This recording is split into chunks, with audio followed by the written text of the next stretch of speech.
He's really getting sick now. Tell him on your mind. We've been here 24 hours. 2 days with I no can't food. see how a bus can't pick somebody up because they stand in the street. How a bus can't pick nobody up because they got chairs on it. The senior citizen got chairs on the chair.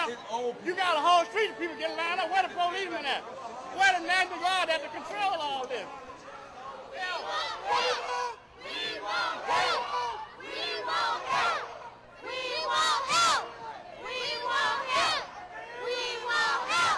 We spent the last few hours at the convention center where there are thousands of people just laying in the street. They have nowhere to go. These are mothers. We saw mothers. We talked to mothers holding babies. I mean, some of these babies, 3, 4, 5 months old, living in these horrible conditions. Putrid food on the ground, sewage, their feet sitting in sewage. We saw feces on the ground. These people are being forced to live like animals. And, you know, when you look at some of these mothers, your heart just breaks. We're not talking about a few families or a few hundred families. Thousands and thousands of people gathered around the convention center. I want to warn you, I mean, some of these images that you will see, they're very, very graphic. But people need to see this. The people down there have been down there for days, and people need to see what it is really like here. We saw dead bodies. People are dying at the convention center, and there's no one to come get them.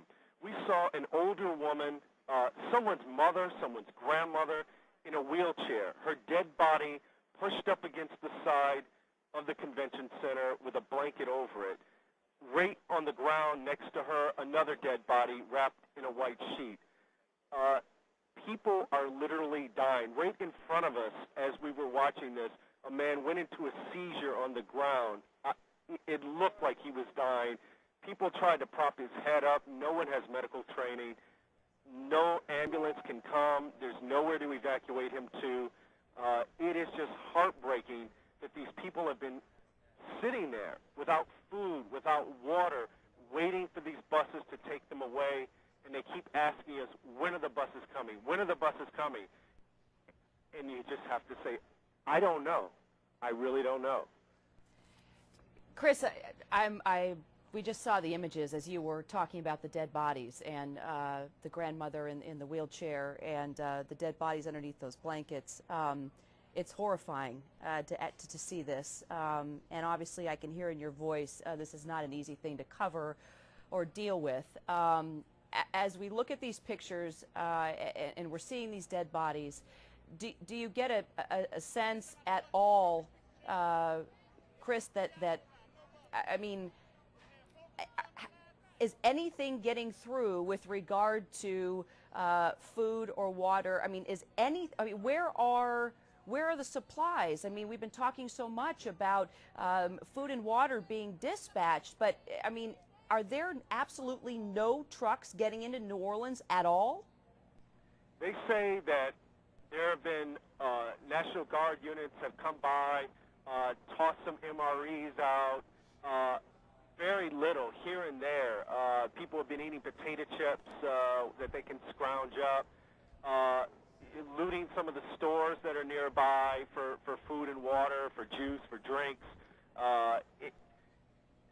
Not the kind of food that you need to feed these thousands of people. What these people are saying basically is, give us some water, give us some food, don't leave us here to die, or get us out of here.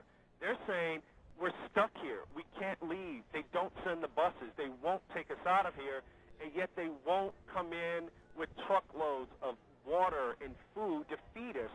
And you've got sick people there, old people there, these young babies there, and they're saying, what are they going to do? Are they going to leave us here to die?